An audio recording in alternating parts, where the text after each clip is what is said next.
It's really remarkable that, Moolah brushed up against all of these different talent, going back so far and then here into the 80s. And then we're going to get to the 90s. Her last match with the company for like 12 years, Survivor Series 87. Again, it's another sellout, but this is just a massive humanity. Fabulous Moolah, Velvet McIntyre, Rockin' Robin, and the Jumping Bomb Angels would defeat Sensational Sherry, the women's tag champions, Leilani Kai and Judy Martin, Dawn Marie, and Donna Christianello in an elimination match. We covered this a couple of years ago. Fuck, this was a long match. 20 minutes, 17 seconds. It's almost as long as last week's Halloween Havoc show. Women's wrestling has certainly come a long way, but it's never more evident of what the future was than when you go back and you watch a Jumping Bomb Angel match and them in here with some old timers. Man, it just sticks out like a sore thumb, does it not? Yeah, it did. And it was a completely different style.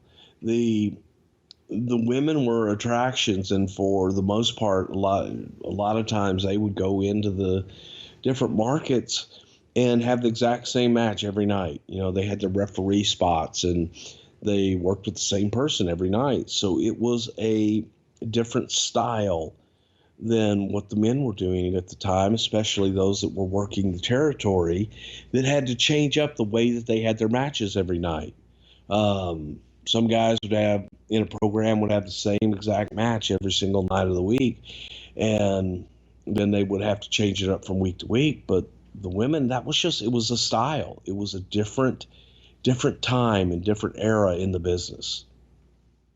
Well, Moolah's going to know that because this is her last match. You're part of the company at this time.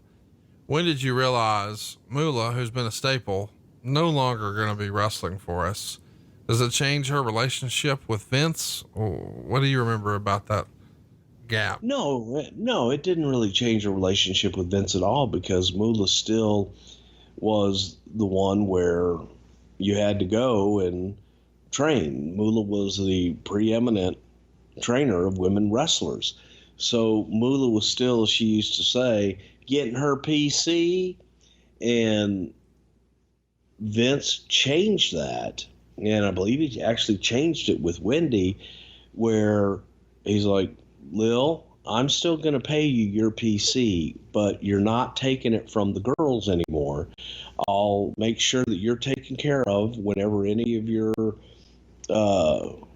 girls are working with us, but we're not, that arrangement is no more. And so Moolah was getting on in years, and I don't think she wanted to travel. She wanted to settle down and train women wrestlers.